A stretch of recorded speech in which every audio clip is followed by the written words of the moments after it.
Good morning, student. Today we are going to study the last lesson of this unit. That means 1.5, his first flight, page number 32. Still they took no notice of him.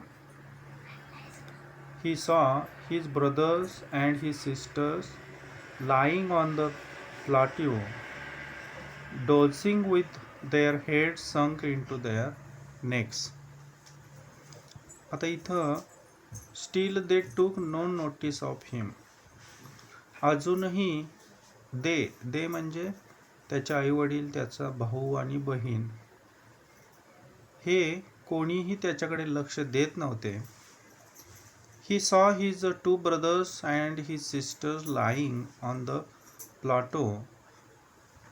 त्याने पाहिलं की त्याचे 2 भाऊ आणि त्याची बहीण हे त्या पठारावर पहुडले होते. Lying on the plateau, dosing with their heads संक इन टू देअर नेक्स. आणि त्याचबरोबर कशा पद्धतीनं ते तिथं या पठारावर बसले होते, मानेमध्ये स्वतःची मानेत डोकी खुपसून त्या पठारावर ते डुलक्या खात बसले होते, डुलकी घेत होते, dosing. His father was preening the feathers on his white back. त्याचे वडील आपल्या शुभ्र पाठीवरची पिसं नीटनेटकी करण्यामध्ये गुंतले होते. Only his mother was looking at him. आणि फक्त त्याची आई मात्र त्याच्याकडे लक्ष ठेवून होती. आता प्रेनिंग म्हणजे चोचीने स्वतःला साफ करणे.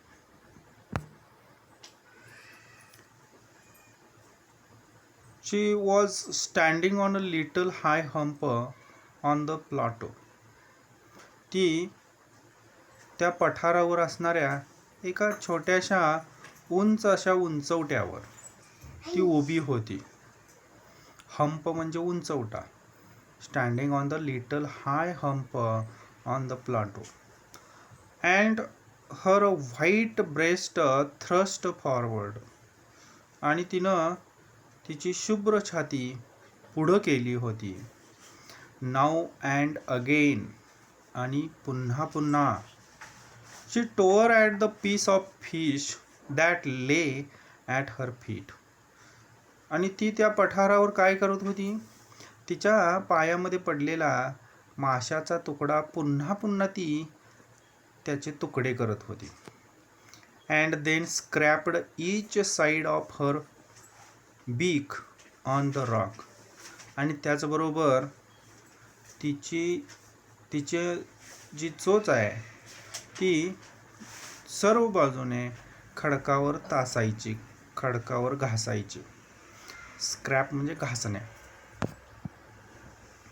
The sight of the food madden him. आणि अन्नाचं दृश्य पाहून तो मात्र वेडापिसा होत होता. कारण आई अशा पद्धतीनं माशाचे तुकडे करत आहे हे पाहून तो खूपच वेडापिसा बनला होता. How he loved to tear food that way. अशा पद्धतीनं अन्नाचे तुकडे करणे हे त्याला किती आवडत होतं. And how he loved scraping his beak now and again to whet it. आणि त्याचबरोबर स्वतःची चोच पुन्हा पुन्हा घासून धारदार करायला सुद्धा त्याला किती आवडत होतं. टू वेट म्हणजे धारदार करणे, मॅडन म्हणजे वेडापिसा होणे. Second paragraph. गा he cried begging her to bring him some food. आता गा म्हणजे या ठिकाणी या पिल्लाचं ओरडणं आहे, लक्षात घ्या. He cried begging her to bring him some food. की त्याला सुद्धा थोडंसं अन्न आणावं म्हणून तो आईकडे याचना करत होता. बेग म्हणजे याचना करणे. गाव कॉल शी स्क्रीम्ड बॅक डेरियसली. आणि आईसुद्धा उपहासात्मकपणे त्याच्या या विनवणीला उत्तर देत होती. स्क्रीम्ड बॅक डेरियसली म्हणजे उपहासात्मकपणे, उपरोधानं. But he kept calling plaintively. परंतु तो मात्र शोकाकुल होऊन तिला बोलवतच होता.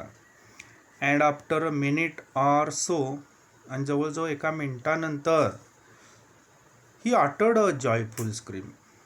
आणि जवळजवळ 1 मिनिटाभरातच तो आनंदाने चित्कार करू लागला. He uttered a joyful scream. His mother had picked up a piece of the fish. कारण आनंदाचं कारण काय होतं? कारण त्याच्या आईने आता माशाचा तुकडा तिच्या चोचीमध्ये उचलला होता. And was flying across to him. आणि जी त्याच्या सभोवताली उडत होती. विथ इट, तो माशाचा तुकडा घेऊन. He leaned out eagerly. आणि हे पाहून तो पुढच्या दिशेने झुकला होता. लीन्ड आउट इगरली, उत्सुकपणे. इगरली म्हणजे उत्सुकपणे पुढच्या दिशेने झुकला होता. Tapping the rock with his feet. आणि ती लवकरात लवकर आपली आई खाली यावी यासाठी त्याच्या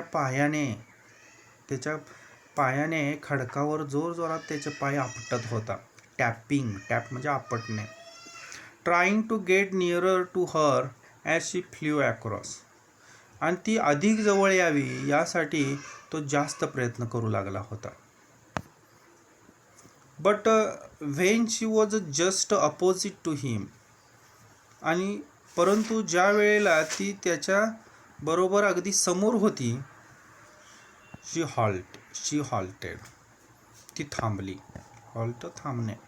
हर wings motionless.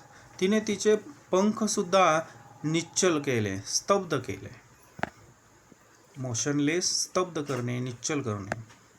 The piece of fish in her beak almost with reach of his beak. आणि माशाचा तुकडा जो तिच्या चोचीमध्ये होता, जो त्याच्या चोचीपर्यंत जवळजवळ पोहोचलाच होता. He waited a moment in surprise. तो आश्चर्याने त्या क्षणाची वाट पाहत होता. And wondering. आणि तो विचार करत होता, why she did not come nearer. ती आपल्याजवळ का बरं येत नाही. And then. आणि त्यानंतर मॅडन्ड बाय हंगर. भुकेने व्याकुळ होऊन, वेडापिसा होऊन, ही डायव्ड ॲट अ फिश. त्याने माशाच्या दिशेने झेप घेतली, सूर मारली. डायव्ह म्हणजे झेप मारणे. With a loud scream. आणि मोठ्याने किंचाळत. ही फेल आउटवर्ड्स. तो बाहेरच्या दिशेने पडला. And downward into space. आणि अवकाशामध्ये खालच्या दिशेने झपावू लागला. डाऊनवर्ड इन टू स्पेस म्हणजे खालच्या दिशेने झेपावणे. देन अ मॉन्स्टरस टेरर सीज हिम. त्यानंतर मात्र एक भयंकर भीतीने त्याला पकडलं होतं. And his heart stood steel. त्याचे हृदयसुद्धा स्थिर झालं होतं. He could here nothing. तो अवकाशामध्ये काहीही, पहिल्या या झेपेमुळं काहीही ऐकू शकत नव्हता. But it only lasted a minute. पण या सगळ्याचा 1 मिनिटामध्येच शेवट झाला. या सगळी भीती किंवा न ऐकू येणं हे सगळं 1 मिनिटात संपलं. The next moment he felt his wings spread outwards. दुसऱ्या क्षणी त्याला वाटू लागलं की आपले पंख बाहेरच्या दिशेने पसरलेले आहेत. सीज म्हणजे पकडणे, मॉन्स्टर्स धक्कादायक किंवा भयंकर. The wind rushed against his breast feathers. कारण वारा त्याच्या पंखाखाली त्याच्या छातीखाली अतिशय वेगाने वाहत होता. देन अंडर हिज स्टमक, त्यानंतर त्याच्या पोटाखाली वारा वाहत होता. And then against his wings, आणि त्यानंतर पंखांच्या विरुद्ध दिशेने वाहत होता. He could feel the tips of his wings cutting through the air. एवढंच नाही तर या हवेमुळे त्याच्या पंखांचे काठ जसे काही कट होत आहेत किंवा त्यांना छेद पडत आहे असं तो पाहू शकत होता, त्याला वाटत होतं. ही could feel that tips of wing, tips म्हणजे काठ, पंखांचे काठ, कटिंग थ्रू द एअर, या हवेच्या झोतामुळं जसे काही त्यांना छेद जातोय असं त्याला वाटत होतं. He was not falling headlong now. आता तो मात्र डोक्यावर पडणार नव्हता, म्हणजे त्याचा कपाळ मोक्ष होणार नव्हता.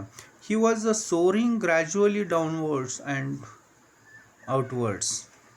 आणि आता मात्र तो हळुवारपणे खालच्या दिशेने आणि वरच्या दिशेने असा हवेमध्ये तरंगू लागला. He was no longer afraid. आता मात्र त्याला भीती वाटत नव्हती.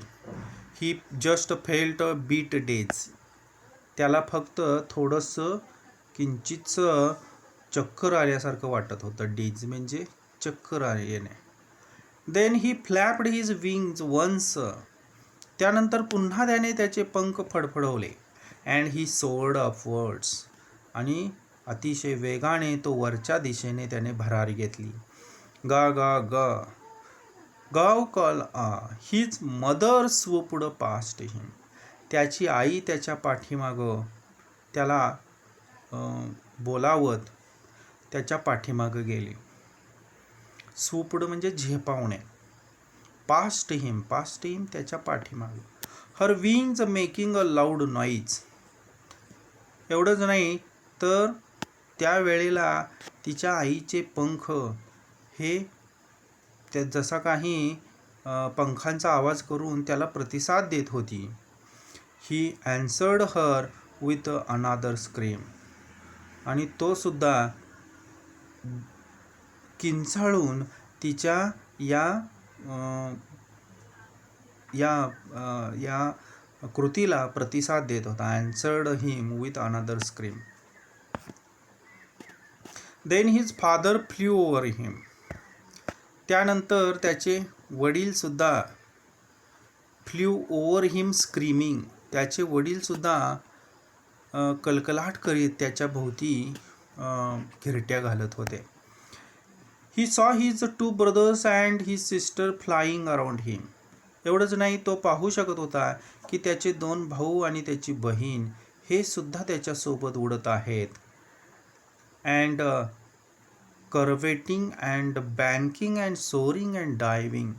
हे सगळे भावंड डौलदार सुरकांड्या मारीत ते त्यांच्या आजूबाजूला विहरू होते, म्हणजेच त्याच्या आजूबाजूला त्याच्यासोबत उड्डाण घेत होते असं या ठिकाणी दिसून येतं बा. थँक्यू.